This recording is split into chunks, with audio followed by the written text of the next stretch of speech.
Hello, welcome to Sports Dynasty, NBA edition. I am Raul. I know you've probably heard my voice before in the NBA roundtables, so you should probably get used to my voice in this segment of Sports Dynasty. And I also have guests with me. This is Trevor, Sports Dynasty Podcast. I was here to bring on the action. Let's go. Hey, my name is Alex. Second time appearing, and I'm happy to be here. Yeah. All right. I think we should get right to it. Let's talk about last night's All-Star, well, not weekend, All-Star Sunday. Yeah, All-Star I guess you want to call it that, yeah. Yeah, it was actually a little bit better than I thought. I kind of like the three-point contest because, Steph Curry is always amazing when he's in there. Mike Conley kind of surprised me. I'm going to be honest with you, the dunk contest, I'll probably watch like 5 minutes of the dunk contest. It was just trash. Honestly speaking, I think it's getting worse and worse every year, honestly. I think, I don't know, it's just the lack of star power they have in these dunk contests is like, back in the early 2000s, the late 90s, yeah. All the stars were in the dunk contest. Yes. It was must-see TV. It was to the point where they based the Saturday Night All-Star game for only just, must-see TV dunk contest. Now it's like, it was boring. Like they asked Zion Williamson to see if he wanted to participate. Like the last minute, he said no, and it's like, come on, it's like Obi Toppin barely plays in the Knicks, so it's like, why would you let him be in the dunk contest for what? Obi Toppin, Cassius Stanley. I don't even know if he got any playing time this season. Neither did I. I don't think he. I believe Kenny said he didn't dunk all season for Stanley.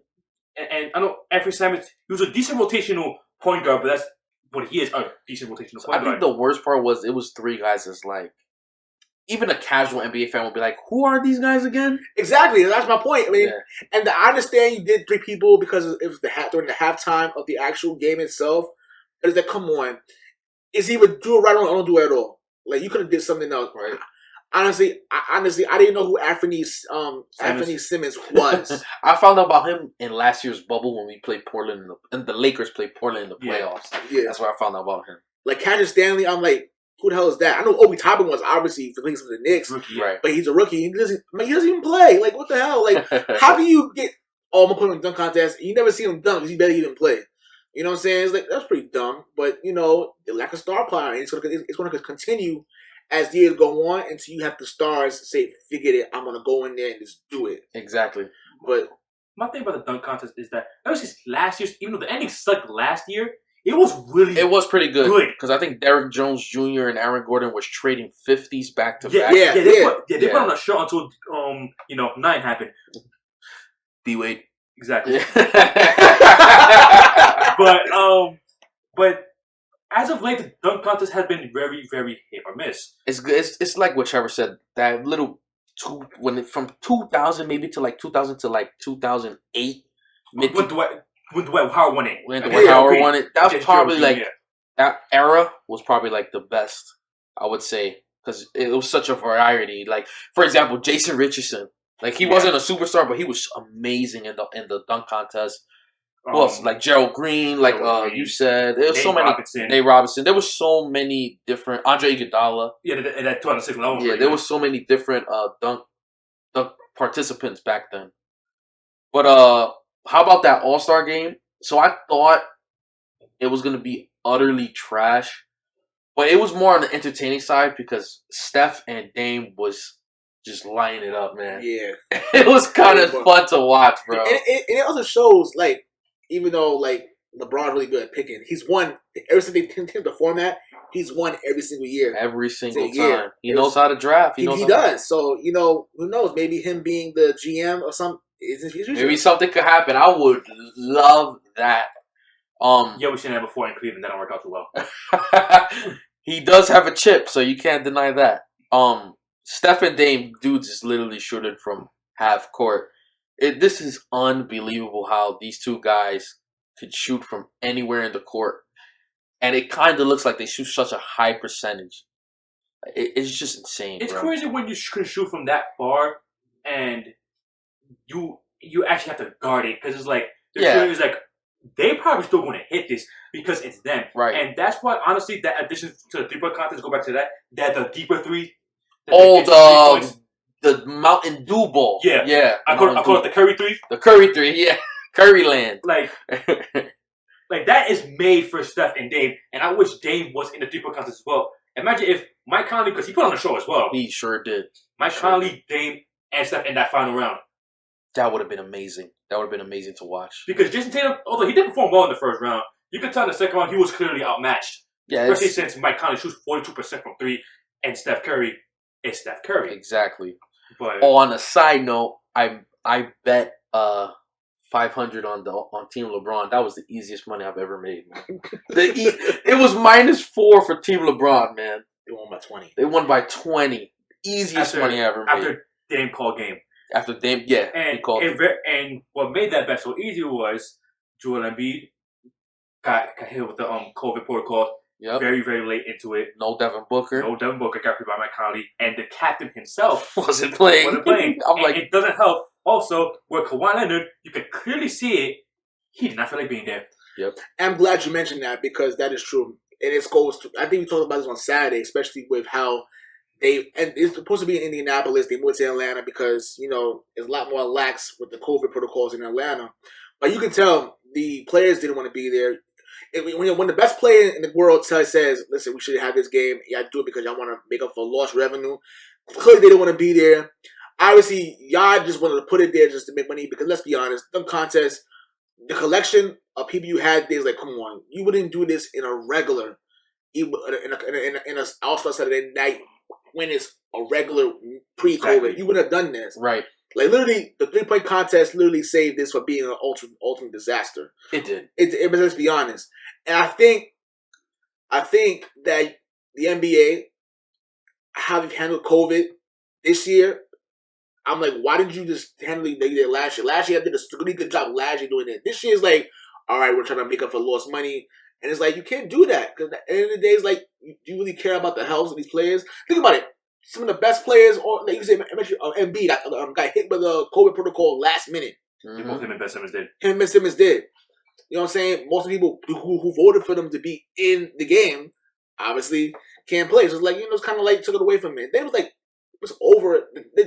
Team LeBron basically just dominated the entire game. Yeah, it was. They really did. It was, yeah. They really did. You just knew what was going to happen, man. LeBron didn't even play the second half. He did not. They did not need him at all. He's another one you could say he did not want to be there. He didn't want to be there. He wanted him not to be there. Him, Giannis played well in that game too, but he didn't miss a single shot. He didn't know what a miss was. And you can tell he even mentioned that LeBron don't want us to be here, we shouldn't be here either.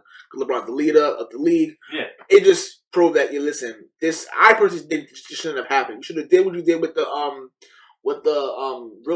World versus USA, have the rosters, and that's it. Call it a day.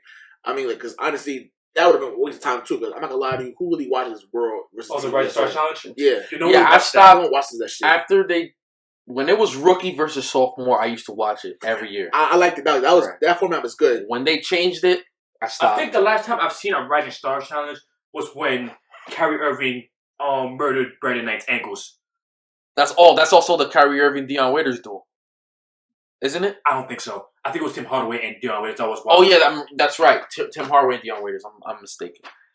Yeah, it's not. That game is just not the same. It's not the same. Yeah. No. They even try to make it interesting. You have Team Chuck and Team Charles. TNT does the race. Oh right, when they drafted. They tried it, and it's like that was early in the decade. Yeah, I'm like, it's kind of corny now. I mean, even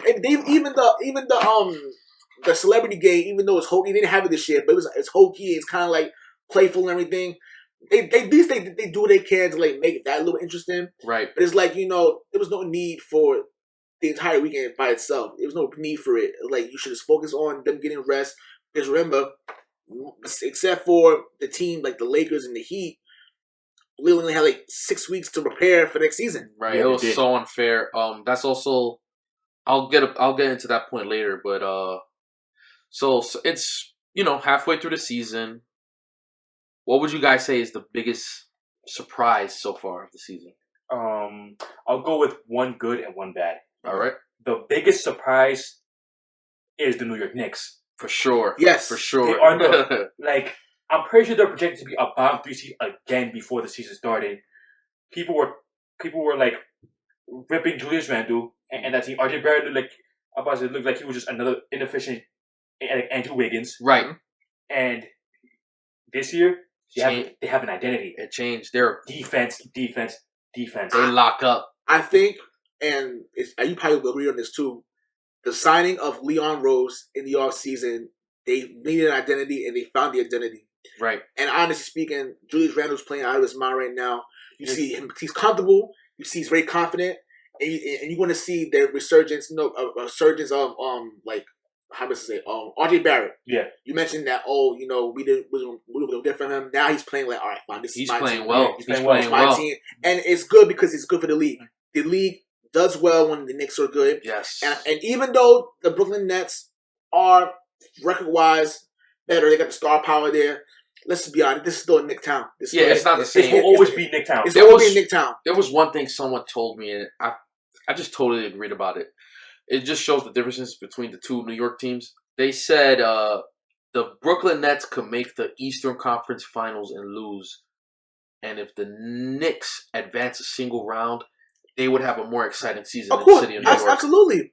Like if I don't even see the videos on Instagram or social media, they have beat some. They beat I think they beat Detroit, something like that. A couple of days ago, they beat somebody. If I don't remember what it was, and they end up being ranked number 4th in the East with that win. And you see people in the streets just screaming like hype. They Madison Square Garden. Is back saying, "Listen, the Knicks are back," and it's good. And me being us being New Yorkers, even though I'm not a Knicks fan, but I love seeing the Knicks doing good. Me too. Like, the fans deserve it. I really think the fans deserve it, especially the older fans, because they've been through it all. Yes, they went through and hell. I feel for that. I said, listen, you know what? If anyone deserves it, they do. They do. And I can't really the Brooklyn Nets. I can't really give them credit in New York, because it's you were in New Jersey for most of your existence. Y'all was in Long Island for a little bit, but it's y'all don't have no fans out here. I think y'all went to Brooklyn. Brooklyn pretty much, all right, cool. It's the hip, little of a hip thing. It's not like the New York, like the Knicks. When I think of the Knicks, I think of New York. Yes. I think of halal food. I think of chopped cheese with the Knicks. I think of that. I don't think that with the Brooklyn Nets. And, but the Brooklyn Nets is it was cool when they first got there. Yeah, it was cool. It was cool. They had a good energy. When they first got there, it was cool. Afterwards, you can see it fizzled, and them, getting fleeced by Boston with the whole, Paul Pierce trade is that really took a lot of the steam out of it. And also want to go back to the Knicks.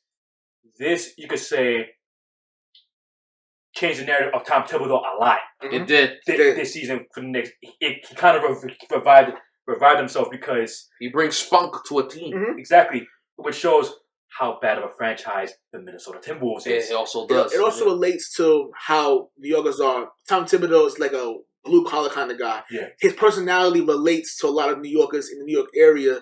So it's this is the guy I want leading my team. This is the guy I want. That no-nonsense. No nonsense. And that's what they need. You have somebody, Leon Rose, I think he's doing an amazing job, and I think it's a great hire. Let him, you finally have somebody who knows basketball in the front office and let them do their job. Too many times you see James Dolan pretty much butting into the things and not really, he doesn't know what he's doing. Just sun checks and shut up. You finally have somebody there that knows basketball, and you can see that there's an upper trajectory in the near future. The Knicks going to be really good for a while. And it's good for the league. The league needs it. I would say that group, since it's a young group, they got about 2-3 years. They might be a very formidable team in the East. Yeah. And there's one player that we left out, Emmanuel Quickly, man. This dude is real. If whoever's watching, when you watch his game, he totally reminds me of Tony Parker, man. This dude, most of his points is off floaters. Tony Parker was the king of floaters. The decisions he makes when he drives, it kind of feels like I'm looking at another Tony Parker. This dude's a rookie, by the way, and he's this good already. You look back at that Porzingis trade now, that was first round pick from the Porzingis trade. Yeah, it was a part of the Porzingis trade. I would say they won it. They used it well. They won the trade. They used it well. Very good for the Knicks. But the other surprise?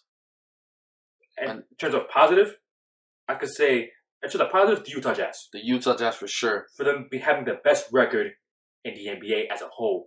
They changed their whole entire offensive scheme up to be more three-ball oriented, and that helped because you have Mike Conley shooting 40% from three. Jordan Clarkson looks like a lock for 6 man of the year. Yeah, he won 6 man of the year like 2 months ago, man. Honestly, he's just ridiculous. But they surprised me the way they're doing it. When I believe last year is when they really assembled this team. Yeah. And I didn't because they got a lot of hype last season. I remember people were talking about they have a chance to win the championship. Yeah, they're a dark horse finals contender. Right, and I didn't see it at all. I thought, Joe Ingles and Bogdanovich, they're kind of similar. I didn't really see how this would work, but they really, I guess it took a year. To really show what they can do. Because they kind of look like the Golden State Warriors, like their brand of basketball and offense. So it's really fun to see. This team is good. Disappointments. The Boston Celtics. Yes. I'm going to let you take this one, man. Yeah, go ahead. The Boston Celtics. This was a team a year ago who, in the Eastern Conference Finals, the third time in 4 years, we still have yet to see them take that next step. And this year, they seem to take a step back. I know the injuries just killed them and everything. I know, but what I'm not liking how the team is underachieving severely, and they're throwing Brad Stevens under the bus. Brad Stevens can only do but so much, but at the same time, a lot of Celtics fans, a lot of people in the NBA, higher ups, are constantly giving Danny Ainge a pass. I'm not gonna lie to you. 10 years ago, when they fleeced Brooklyn for them picks, right? Mm-hmm. You probably said, "Yo, he's finesse. He's the best GM in the league. Finessed them." Or him hoarding all those draft picks, hoarding all the draft capital. Only thing that came out of that was Jason Tatum and Jaylen Brown. The only thing. That's it. Two really good players. Two really good players, but it's like, they don't make the team around them better. Like the only thing they do is, to me personally, they're great players that their game benefits them. It doesn't benefit the team itself. Right. Like when they let Gordon Hayward walk in the offseason, I thought that was a mistake. Only because it's the little things that he does that, helps the team in general. Though I know his contract was bad. The contract was bad. Let's be honest. The contract he got in 2017 was not it. That he shouldn't have got that contract. I'm not gonna lie to you. It was just that, I don't know. I can't really explain it. I just feel like Danny Ainge doesn't get. He's getting away with a lot of things that's happening now, and it's like, we get to see the next step, and it's like, okay, now we're worse. We won 4 games in a row. I'm trying to get everything healthy and everything, but what's next now? It kind of feels like it's very stagnant. Yes, it's very stagnant. I don't really see an upside to this situation. They're very stuck. That Gordon Hayward killed them, man. They did. They killed them. He contributed a lot more than I thought. Like, I knew it would hurt, but it's hurting bad. And Jeff Teague is just a failure of a signing. Mm-hmm. It just really is. Horrible. And one thing you added that's very important, especially if you're watch their next Celtics game, Tatum and Brown, they're really not that good playmakers. No. Now, I'm not putting all the blame on them. I'm just saying that's a part of such a big problem with this team. There's no facilitators. It's not really much of Kemba's game either. He plays a lot through pick and roll and pick and pops. And Teague just sucks, man. So, Then again, that's how the blame goes to the GM. You can't construct a roster of just scorers without much playmaking. Right. Too much ISO ball. You can't have so much of that. And I've heard some things, by the way, that I'm going to ask your opinion on this, Trevor. Mm-hmm. Do you wish that you signed Malcolm Brogdon instead of Kemba Walker? Wow. That's a good question. I think Malcolm Brogdon is really good. He is. He's really, really good. He's balling out in Indiana. I think that signing would have been. I think it would have been a better signing than Kemba. When they signed Kemba the first time, I didn't hate it. I thought that he could score. He could score well. He plays pretty good defense, depending when he wants to. And especially since he's coming from an environment where he was the man in Charlotte. Now he had a chance to succeed in playoff team, championship caliber team in Boston. Before the injuries, I thought, hey man, this is look like a great signing last year. Yeah. When he was healthy, it looked great signing, but just the injuries kept coming, and it's like, what can you do? It's just unfortunate. It's unfortunate, and then it makes sense. And now it makes sense why Michael Jordan didn't want to give him the contract in Charlotte. The contract that you gave Terry Rozier, same thing. The same contract you gave Terry Rozier, you would have gave to Kemba. He's lighting it up, and it's true. So it makes now. I see why it makes sense. Now I know that Danny Ainge didn't want to pay Terry Rozier that money. Let's say if Kyrie did stay in Boston, I don't feel like, I'm not going to pay Terry Rozier, $60 million, $60 million. And Danny Ainge's defense, I would have not did that either. I wouldn't either. I agree. But he obviously he took his money, he bet on himself, and it worked out him in Charlotte. Sure did. So it did. But but we have to. And then another thing too, when you drafted Peyton Pritchard. Well, I think he's phenomenal. I love Peyton Pritchard. He's good. Yeah. He was like pro ready when he got to college. He spent 4 years. He spent 4 years in college, pro ready. I don't understand why they don't play Aaron Neesmith for. You drafted him. Mm-hmm. I don't know why this Brand Steelers don't play Aaron Neesmith a little bit more. Robert Williams should be starting. It should be starting. I just thought he should be starting. I think he should start too. I'm like he defensively, I think he's faster defensively, capable of block shots and everything. He can score a little bit better than Tice, but I feel that they need someone that can space the floor out a little bit more. He does have a really good, pretty decent mid-range game. And Tice, I'm like, Tice he cleans up the boards and that's it. It's kind of like one-dimensional like that. Right. But other than that, I don't understand why Robert Williams is not starting. When I think about this team, they kind of mirror another team to me, and it's kind of the Los Angeles Clippers. Mm. They kind of have similar problems where it's like, I know what you mean. Bad bench, right? You got a bad bench, and you have no playmaking. Right. It goes to a point in the game where you're literally relying on a step back from Tatum or a step back from Jaylen Brown. If not, you're not going to get the bucket. Like I said, Kemba revolves around pick and roll, scoring off the pick, off the dribble. It's not really a good offense. You don't really got an offensive scheme. That's not championship basketball, and it's coming out, man. Especially that bench. That bench is just awful. It is. Offensively, last year, they weren't really that good last year, but the reason why they won so many games and made it as far as they did, because their defense was really good until Tice played Bam on the bottom of the hoodie. Yep. But I'm glad you mentioned that. And it shows you how important Marcus Smart is to the Celtics team. Yes. He is literally the most important person on this team. He's not playing.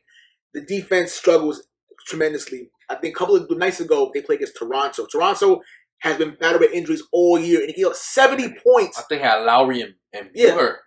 Lowry, Boucher, and Norman Powell. That was the only about it. They gave up 70 points and a half to severely COVID Toronto team. And it's like, they didn't have the coach. Yeah, true. Wow. The coach wasn't even there. Yeah, and it's like, that can't happen. Like, how do you expect to contend with the Eastern Conference big, like a Brooklyn? Brooklyn is playing out of their mind right now. Philadelphia playing out of their mind right now. We'll get to Philadelphia in a second. Mm-hmm. But yeah, it's like, how can you compete with them?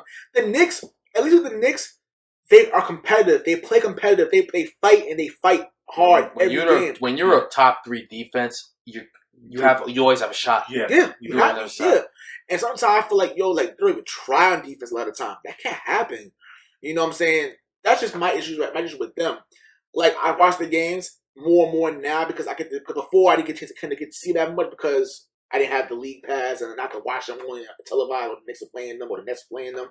But like now I watch them a lot more now, especially with a hindsight. And I try to watch it with no commentary because a lot of the commentary is like very biased, no matter what. I don't like Boston's commentary. I don't like it either. I don't like Brian Scalabrine commentary because he's like he just it's bad. Mm-hmm. But and let's say if you're a fan that trying to get into the game of basketball, you can't. It's like it's so biased. Like I can't even listen to it because it's like, wait a minute. It's like watching the game of blinders. It's like I want to watch the game of blinders so I know exactly what I see. I don't want the commentary to alter my thinking of what I'm watching. And a lot of Celtics fans have that problem too Because I can tell you straight up what's going on with the Celtics. That yo, this is not right, and they'll argue with you. And a lot of fan bases like that too. They'll argue with you because it's like, hey, you know, at the end of the day, you're not being a real fan. You're not being a team player. You must stick with them thick and thin. Yeah, I'm not gonna call myself a real fan if I don't criticize them. Exactly. That's not how that works. That's but a lot of people don't understand that. But overall, the Celtics, to me, the trade deadline's coming up soon. They have to make a move. They have to make a move. If they don't make a move because they want to be cheap and not want to do anything right now, I'll be lucky we got out the first round. Depending on who played in the first round. I was just about to say that if you're being honest here, you really think about it, in this conference, I could see like about 8 to 9 teams who could take this team out in a 7-game series. It's that bad. Philly, of course. Brooklyn, yes. Indiana, Indiana, Miami, Toronto, New York. Yeah. The Knicks, there was problems, but you know what it is? The Celtics always have problems the last couple of years, except for last year because whatever they just destroyed. But the last year in Indiana when they got hurt, when the team got hurt the year before. I said if Villas Oladipo doesn't get hurt in that game series against Indiana first round, we go 7 games. Wasn't it like all 4 games close in that series? I could argue that could have got swept if Oladipo I'm saying it would have been 7 games. We would have lost the series because I'm like I don't like the matchup. Yep. So we were able to get lucky, and especially and then obviously all 4 games was close. Yeah, especially when you advance in the later rounds, it's like you could tell. I said it before, I'll say it again. If Marcus Smart was not playing last year in Toronto series, we lose that series. No question. We lose that series. No question. Kyle Lowry was phenomenal. And Brad Stevens got out-coached by Nick Nurse the entire series. Yeah. That was one of the best series I've ever seen. That was a really good series. As a basketball fan. Yeah. It was such a chess match. One last point I'm going to make about the Celtics before I move on to my other disappointing team. Yeah. And I think it'll be a good segue. The one game that I saw from Boston was recently too, that it was like it very, really homaged about the Marcus Smart thing even more than it already did, was when y'all played the Hawks. Yeah.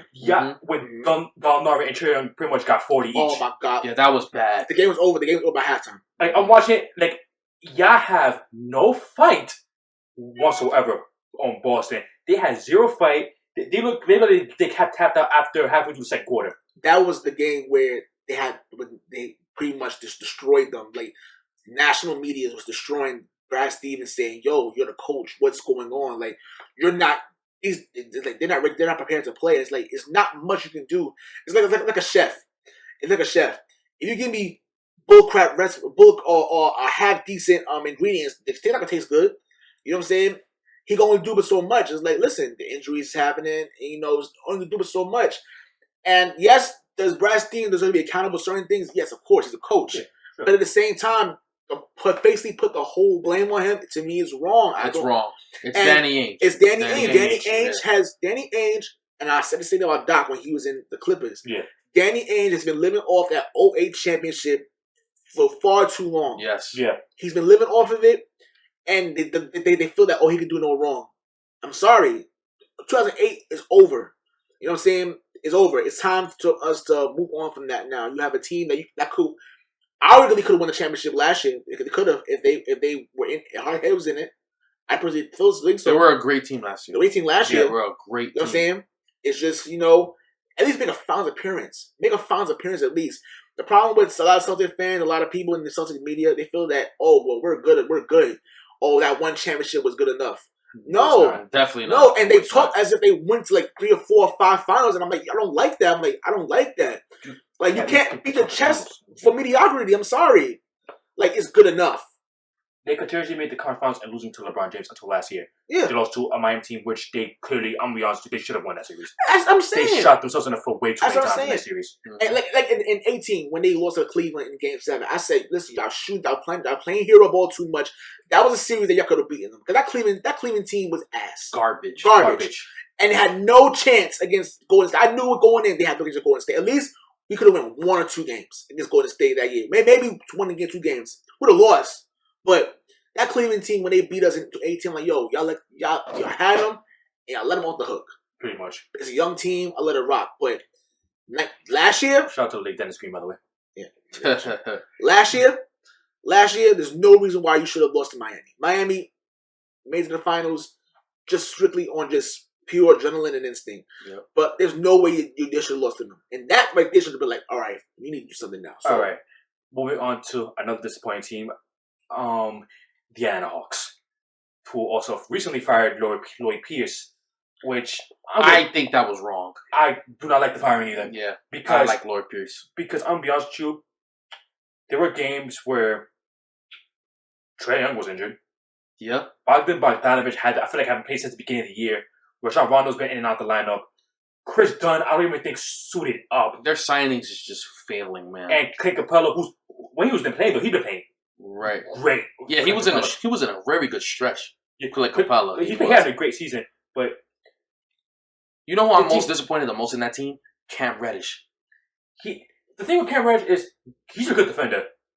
He's a really good defender, and it's like he can get open for the shot. He can create separation and everything. He just can't knock down the shot. Yeah, it's like he's just... You're doing the hard part, but you can't... He can't put up points on the board. He's way too inconsistent. You know what? I'm glad you mentioned this too. And it pretty much proves the point that me and Juan are talking about. And not only just football, in any sport. Bad franchises. This is what happens when you have a bad franchise. Mm-hmm. Historically bad franchise. Atlanta Hawks are a historically bad franchise. Where you have, first of all, what was your point of firing Lloyd Pierce for? What was the point? It's not his fault. Listen, you make it seem like he brought those people in the offseason. Exactly. At what point do you hold your GM accountable? Why? It's easy to put the coach under the bus. It's easy to do that. Right. It's easy. And then, of course, especially in the social climate we live in now, when people talk about, oh, you fired him because of his color of his skin, and then, as ridiculous that may sound, you basically just feel that by doing stupid stuff like that. Mm-hmm. What was the point? What was the point? He was so respected around the league that as soon as he got fired, almost every coach in the league just gave him nothing but praise. Yeah. Even Greg Popovich gave him praise, and I would like to see him get a fair shot because his roster was not good for the first few years of coaching, and then the first, I guess, competent roster he had, they were never there. They were never there. And he got thrown under the bus for it. And how was that his fault? And Trae Young, that cold streak that he went on was disgusting. Bad. It was really bad. Where it seemed like he lost his confidence for a couple, like 7 games. Right, it's like I guess Steve Nash took the fight out of him or something. Yeah, I don't know. Yeah, when he said the whole foul baiting thing isn't basketball, which I'm not a fan of the foul baiting thing, but you got to find a way to get points at the end of the day. Yeah, it's a part of the skill set. It's a part of the skill set. And honestly, Nick McMillan's taken over them, who is not a bad coach either by any means. He's not a bad coach at all. But it's like I don't think they're better off. He's not. I would say he's a floor raiser, but he's not ceiling raiser. Right. That's like what he is. That's why when Indiana fired him, I wasn't really upset by him. I'm like, I just want to know who else going to replace him with. They eventually replace him with Toronto's assistant coach. Can't remember his name right now, but who's not a bad coach either. But he's also dealing with a lot of injuries over in Indiana. It's just I'm glad you mentioned this too because it segues into another issue. And the crazy thing is that they blame small market teams areas saying, "Oh, we can attract free agents because of the small market that we're in." Teams like you mentioned Indiana, you mentioned Atlanta, was a pretty decent market. Minnesota. That's what I want to talk about too. Terrible word. It is embarrassing, and the NBA should do something about this. And it's about any sports league should do this, but the NBA especially since it's a players' league, and the fact that you have Glenn Taylor, who's the owner of the Minnesota Timberwolves, the fact that he can constantly be terrible at his job and not turn the franchise around ever since he's been there. The mediocrity has been there forever. If Kevin Garnett wasn't drafted by them, it's like they'd have been terrible. You can't call it mediocrity because they only made the playoffs once since the year. They're worse than that. You fire Flip Saunders' son. What is it? Ryan Saunders. You fired him for what? The person you're gonna hire is this is worse off anyway. It's like I'm saying, why it's easy to throw the coach under the bus. It is. But it's like when you're gonna hold the hires accountable. Like, there's no reason why you should be able to own a team and your team is constantly bad and then blame the NBA to about, oh, we're a small market, no one's coming. It's Minnesota, it's cold up there. I got to say something about Minnesota, and I'll just move on from that. Yeah. Because But it's like they have the number 1 pick a lot in recent years. And fail every single time. With Wiggins, Karl Anthony Towns. They were supposed to be transcendent talents. Karl Anthony Towns is a fantastic player, by the way. But Andrew Wiggins was disappointing, as we all know. And then you have another number 1 pick in Anthony Edwards, who has potential, but he's like... I like him, but that's just one of those franchises. It's one of those franchises where I say everything about it needs to just go away. So I'm talking about the logo, the location, the city, the entire front offense. Yeah, just turn into a completely different franchise. There's something about Minnesota and the NBA is just not good. And you draft Jared Culver, who looks like one of the biggest busts of the 2010s, because, oh my goodness, he does not look good so far. He's a disgrace. But moving on, because Minnesota's getting too much time in this podcast. I agree. Exactly, yeah. I would say mid-season MVPs, mid-season awards in general, and I got the MVP, and I'm very, very, very happy about this because I'm a big fan of this guy, is Joel Embiid. Finally, he is coming into his prime. The process might finally come into fruition. Exactly. I've been trusting the process because I know how good this guy can be, and he should be dominating everybody in sight every single game like he is doing now. And maybe he changed his nutritionist, or maybe it's a doc. Well, Doc has a part, but the dude is not getting hurt. He's just coming in and he's balling. Win or lose every game, no one can stop him. Look, he dropped 40 on Rudy Gobert. He's probably going to win Defensive Player of the Year again.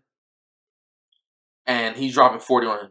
It just goes to show there is not a single player in this league who can contain Joel Embiid at all. He should be playing for a championship, playing for MVP, and playing for Defensive Player of the Year every season of his career. I think the only team that really gives Joel Embiid a run for his money, and I would like to see him play in the playoffs, is the Toronto Raptors. Because usually when he plays against them, he does not play all that well. That's true. There is something about Toronto he doesn't play well. Shout out to Nick Nurse. By the way, because that's who I think is the best coach in the league, by the way. That just comes with pure coaching right there. Yep. And honestly, it shows that Joel Embiid proved the center position is not dead in the NBA. It's not. Joel and Jokic, they proved it. The center position is not dead in the NBA. He's the best player in his team, and they have the best record in the Eastern Conference. Yep. Credit to Doc Rivers for raising the ceiling, even though I'll say this much. Brett Brown was a terrible coach. He was disgusting. He should have got... me and Raul was calling for his head ever since they lost to Boston in the second round. Yep. We've been wanting him gone for a while now. So the fact he had 2 extra years, honestly, if Doc had that team the year after with Jimmy Butler was there for that year, they would have beat Toronto. They would have beat Toronto, even though they were already one shot away from doing that to begin with. Yeah. But that's neither here nor there. But Joel Embiid, honestly, has been playing out of his mind. Honestly, shooting 40% from 3. Yes. And banging down low. He has the most 40-point games, I believe. Yeah, he does. Yeah. He's just a force. He has 5 nature, 40 man. in 10 games. He is a force. This is what he's supposed to do. Because I've always been a fan of the big man, of low post presence, footwork on the low post, and dominating. And this is what he's doing. Like I said, there's not a single man in this league who can stop this man. He should be averaging Shaq numbers every year and every game. Not much more about it. You got anything that? You got anything with Joel? Best right now. Everything you said was pretty much on point. I like how Doc pretty much they finally have a culture as far as someone that can really. You have a championship winning coach, playoff winning coach who knows how to get the maximum out of his players. I think that's what Philadelphia was needing for the most, especially Joel Embiid. I feel like Doc is really maximizing everything out of him, and it's definitely a match made in heaven for him, especially for Joel Embiid. I think, yeah, man. And there's a reason why they're the best team in the Eastern Conference. So there is. And I would say, is there something you wanted to add with Philly? No. All right. I was going to have to go to Rookie of the Year next. Yeah, Rookie of the Year is LaMelo. This dude is he's a prodigy, man. LaMelo. I will say this much though. I want to go into him for a little bit. Tyrese Halliburton, who's more like going to be second in this race. Really good. He's really good. Really good. And people were saying he's going to be the steal of the draft. I didn't see why they'll get him because they had De'Aaron Fox, but I watch him play. That's a really good player. He's a really good player. He's so ready for this league. Like, he was probably one of the most pro-ready players in this draft. Right. He always makes the right plays. I would say him and Quickly's racing for second. Yeah, him and Quickly is racing for second. Right. But LaMelo is he's a transcendent player. He's a transcendent. Yeah, the game just comes too easy to him. When he starts, the team is 8-7 when he starts. Right. Obviously, floor and a ceiling raiser as a player.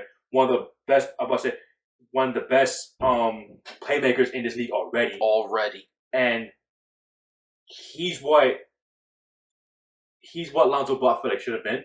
Yeah, he's what Lonzo Ball was promised to be, even though I think for the last month he's been really good. He's been really good. To his credit, but LaMelo Ball is something else. He has the playmaking attributes of him. He's not as good as a defender as his older brother, but still is a good defender. He's still a good defender. He has limitless range. He can shoot from my deep. favorite part about him is he's not passive.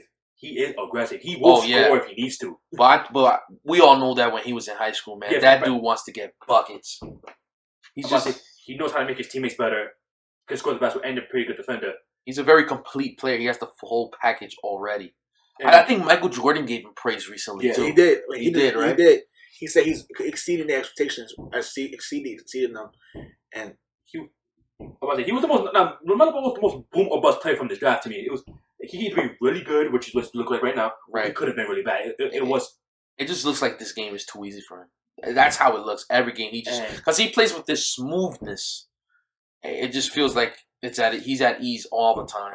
Michael Jordan, I'll give him credit for this. He's coming through. He's been coming through. Charlotte Hornets are a playoff team. Ever since they drafted P.J. Washington and signed Terry Rozier over Kemba Walker, is like because he drafted Malik Monk, right? He also drafted Malik Monk, and he's finally playing. And he believed in Gordon Hayward, and look how Gordon Hayward's playing. Yeah, he looks not as good as his Utah self, but pretty good player. And I feel like Boston would have had that version of him if he never got injured the first 2 minutes of the season. Definitely, he definitely agree. And there was one thing that this needs to be talked about is the officiating in this league. I'm gonna take over this one. Yeah, go ahead. There was a game that I watched not too long ago before the All-Star break.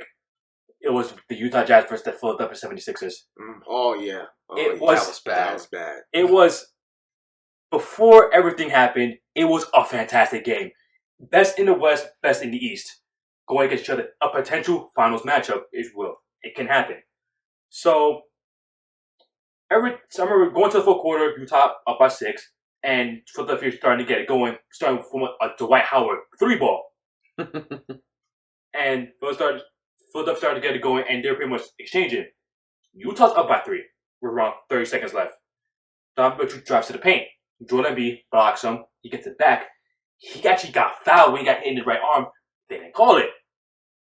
Then moving on, right, next possession, right? Tobias Harris has the ball. Throws a really, really bad pass. This gets tipped. Borchard saves it, but they say it's not out of bounds. And probably the biggest issue is with officiating is the replay. Because it's like so bad. How do you look at something for 10 minutes and get the call wrong regardless? And that's exactly what happened. It's so clear as day Royce O'Neal did not step out of bounds. It's supposed to be Jazz basketball. But they said Sixers basketball. And that led to Joel Embiid scoring in the paint. Mike Conley hit both free throws. And then Joel Embiid hit a 3 and bought down to his face to tie the game, forced overtime. And then it's where the festivities start in overtime. Donovan Mitchell had every right. Donovan Mitchell had every right to be as upset as he was. Because he got fouled a lot in overtime and they did not call a single call for it. And Rudy Gobert slightly shoves Joel Embiid and they give him a foul call, which pretty much was the first technical. And I remember when the second technical came off a jumper when Donovan Mitchell was pretty much still hot from what happened, and then he got ejected and all that. And honestly, and Donovan Mitchell was right to call the officials out on it. Him and Gobert both got fined. That kills me. I'm gonna let you finish, but that kills me. But this is not the only issue of this happening. I think a day before that, when the Suns played the Lakers. When Devin Booker got ejected for passing the ball to the referee. And J.J. Redick happened to him too. J.J. When he Redick played the ball to Celtics. I don't get it. There's something coming up with these refs having beef with the players. I don't know what's going on. I felt this a while ago. I'll never forget it. When this dude, I forgot his name, was going in a head collision with Lance Stevenson. No, Sean Livingston. Sean Livingston. I'm like, yo, dude, what's going on? He's about to have a boxing match with an NBA player? I remember that. And it was that same, I think LeBron got hyped on a play, and they said he threw an imaginary punch at him, and LeBron got ejected. I don't know what's going on, man, with these refs, man. They're bad. And Montrezl got called for a technical foul on that same day on Wednesday because he said and one. Do you remember? I know the NBA did this a couple of years ago. I don't know if they do it now. I haven't heard them doing it before. They had like the last 2-minute report where I tried to look that up recently too. The 2-minute report. It's gone. Mind you, they said they took it down for some reason because I want to really look at everything for this season too. Where they pretty much said, oh, all the missed calls they would go in and say, hey, we missed this call, this call, this call, this call. Yeah. My problem with that is, whenever a coach or a player criticizes an official after the game, you find them. Why are you finding them for? Why are you finding them if they're calling out mistakes? Like if I'm at work, right? If I'm at work and I'm doing something wrong, I get reprimanded for it. I get a verbal warning, whatever, like that. But it seems like the officials know that they can mess up and nothing's gonna happen to them. Nothing was gonna happen to them. You know, what is it? Whatever, it is what it is. You know, people make mistakes. But when you have replay, and the replays take forever, there's no reason why the replay should take forever to review a call, review a play, and then you still get it wrong. What's the point? What was the point for that? Why even challenge it? These guys are so incompetent at their job. It's unbelievable. It's ridiculous. Like, the part that kills me the most was, I remember when Golden State played Dallas. This is the second time when Dallas beat them this time. The ball clearly bounced out of bounds. The referee was right there. He didn't see it. And it was late in the game, too. And that led to a Luka Doncic 3. Mind you, Golden State, I think those was like 2 or 1, something like that. And my brother says this, too, right? My brother says this, right? He's like, why is there technical fouls in the NBA at this point? I have no clue. I don't even know what a technical is anymore. They're clearly subjective. Mm-hmm. And if you do not like that certain player, they're obviously going to be biased against you. You know what? CP3 and James Harden complain about Scott Foster. We could clearly see it too. Like it's like, and this ruins the game. This ruins the viewing experience, especially for the casual fans who want to watch. But they know the game's getting slowed down because of replay. For y'all to get it wrong, regardless. And I'm the one who's happy they added the challenge for both teams. But if they challenge it and you're gonna get it wrong regardless, what's the point? Then what's the point? What's the point? Yeah, you just got to be better. I know Adam Silver works for the owners, so it's like it's not much he can do, but there's something you can do. Yes, there's something you can do. There's no reason why especially if these outcomes are affecting games. They're affecting the games. Like why would you want to watch a game where the referee basically determines the outcome? Like, that doesn't make any sense to me. It never made sense to me, honestly. And it's like, you know this is happening, and you're not doing anything about it. And I know Adam Silver works for the owners and stuff like that. But you mean to tell me that the next CBA or next owners meeting that you can't address this? You can't address it? Why not? Because you don't want to hurt their feelings? Or had to walk out? Who cares? It kills the game. It kills the game. And it's bad enough you have a rating issue already. That's crazy, man. It's crazy. Insane. Very insane. Like honestly, again, going back to the Sixers and Jazz game, that was a marquee matchup. And it was such a fantastic game up until the ending. You know what's going to happen? It was a great game, too. You know what's going to happen? He killed it. I think it's going to happen where it's kind of like in the NFL, where with the Saints and Rams game, how they completely messed up and they end up going to a drastic change the next year just out of spite because they feel like, I think that's going to happen. It's going to happen in a very important game, whether it be a playoff game, it be a finals game, or a game 7 in a playoff somewhere, where their incompetence is going to cost a team not only a playoff win, a playoff series, a championship, it could be. That's when you be like, okay, enough's enough. Because it's going to happen to a certain owner, like the Dallas, Mark Cuban. Mark Cuban's very vocal. Right. Yes. He does not care about getting fined. He's full of money and everything. It's gonna happen. It's gonna happen to one Mr. owner. Shark Tank. Yeah. It's gonna happen to one owner, and they're like, "Nah, this can't happen." And that's gonna happen. It's gonna take one owner, and someone's team's gonna happen to where they say, "No, this cannot happen. We have to do something about this." Yeah, they always want to fix everything when it's too late. Exactly Right. And honestly, and hopefully, if they do that, right, I hope the referees don't be even more petty than what they are now and go into how the NFL was back when they first had the 1 year they had the pass interference challenge rule, because we all know how that went. It was so bad even last season. But right. Shifting gears. All right, moving on. There's one thing that I feel is very important to the season, and it's as to why it kind of seems like the whole league sucks or is so mediocre. And here's this. I feel strongly about this. Here's why. So the NBA Finals was when? October, early October. Early October. The Lakers won the championship against the Miami Heat. Now the off season. When was it? When was the season declared? I know the season was December 22nd, right? Yeah. When was it declared? I think sometime November. I think like late November or sometime November. Yeah, sometime November. So here's the deal. These guys had the shortest offseason in sports history, right? Yeah, sports history, yeah. You got dudes coming off NBA Finals, LA and Miami. And you suddenly announce the season. So when did you expect these guys to start training, to start getting into their regimens? Mm-hmm. I'm pretty sure most of these players were still in vacation mode with their families. You know, they do have families that they have to spend time with.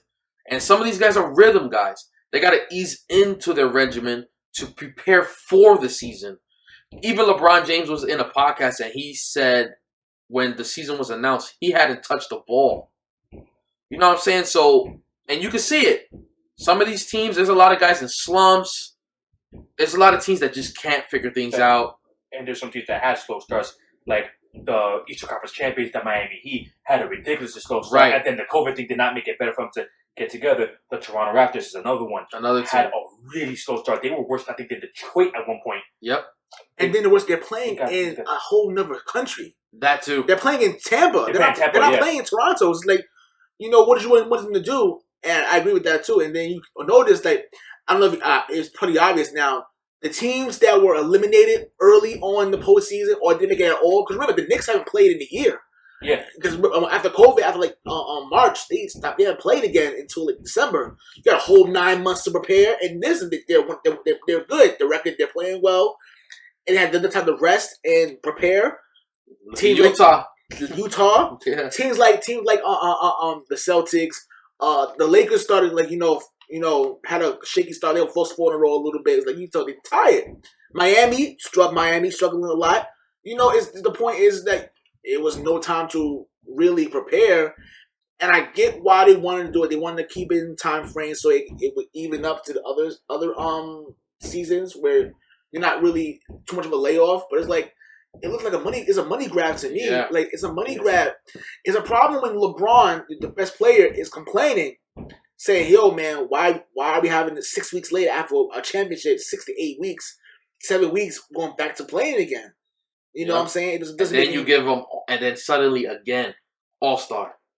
Also, you just throw it in their face, exactly, just like that. When originally, you didn't even say there was going to be a game originally before the season started. You literally had to just say on a whim, "Oh, we're gonna have All-Star game and we're gonna have these events all on the same day." Like, yeah, that's clearly NBA, irresponsible on your Adam part. Silver, you failed the players on this off season for sure. Again, you failed the players. I think this notion that he's a player's commissioner, and it's true, but at the same time, he works for the owners. The owners lost a lot of money last year, and they're trying to recoup every single much money they can as possible. So he's kind of like Adam Silver is kind of in a bind, saying, "Damn, I'm damn if I do, damn if I don't." Because think about, he's the face of the league. As far as from a managerial, from a authoritarian standpoint, he's the face of the league, and it's like, yo, damn if you do, damn if you don't. And I don't know. It's just like I feel that this whole thing was they were praised last season, in the summertime for how they handled the COVID, the bubble, and how they handled that. Right. They were praised saying, "Oh, this is how you're supposed to handle it." This is how other leagues should follow. It's not looking good right now. Honestly, and I'm also on record for saying this, right? I feel like every first day of the season should be MLK Day. Because at the same time, I agree with that. Because honestly, let's be real. And you always start the season in October around there normally. What people will pay attention to the most? Football. NFL season. Right. And that's also around when the World Series is, up and about too.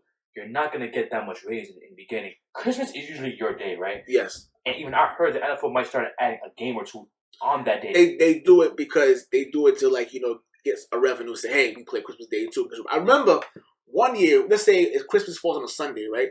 The NBA was like, yo, can you switch the day? Could they have Saturday? Yeah. Now the problem is, if you switch it to Saturday, what's happening off college football bowl games? You have college football national championship tournament. You know what I'm saying? Right. So there's so much eyes elsewhere. Because let's be honest, a lot of us don't give. A lot of us watch basketball because we love the game and everything. But if you look at a casual fan or someone that's just watch one particular team, they're not gonna watch it until February when it gets interesting. It's not like baseball. That's true. No one really watch a whole. Unless you love baseball. I love baseball. I'll watch it. The rest of us play whatever. But playoffs.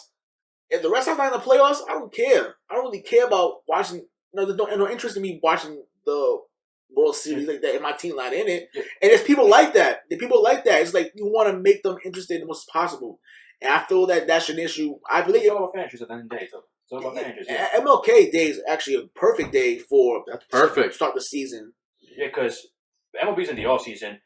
Football is around divisional conference championships Sunday around that time when MLK is there. So it's like, why not start it there? And you get full attention, and your ratings will go up. You will get your money. Yeah, and I think the amount of games. I know you talk about low management, and they talk about how low management pretty much kills as far as of the consumer, it kills the interest of the consumer because it's like if I want to see LeBron play in Memphis once a year, and he doesn't play these low management of back to back, the people lose out. So if you want to lower the amount of games, like 66 games, I think that's a pretty decent number. So you there's no excuse for low management because you're only playing less games. And then it's the TV deals and all the. Listen, I understand it's end of the day, it's money. You're trying to maximize on money as much as possible, but the problem is people are tuning out because they see the crap you're doing, and it's like, yo, what are you gonna do? What are we gonna do? You can't please everybody, but at the same time, you have to be logical to your players. The player safety is important. I think this whole thing was just they make your business go. It was done badly, but we're gonna wrap things up here. I hope you guys enjoyed the show. Make sure you guys like, share, subscribe. We're on iTunes, YouTube, Spotify, iHeartRadio, Google Play Radio, Stitcher Play Radio, at Podcast Dynasty on Twitter. We're on Facebook and Instagram. Type in Sports Dynasty Podcast, and you will find us there. Also, remember, this is your podcast, and you want to be interactive with us. We're very interactive. Hit us up. We're very easy to find, and you can want to be a part of the show. Voice your opinion. We're here. All sports, MLB, NBA, NFL, wrestling, no matter what. Just want to talk about anything, come in and talk about it. Full powerhouse. Yep. That being said, peace, love, and we'll see you guys soon. See ya. Goodbye.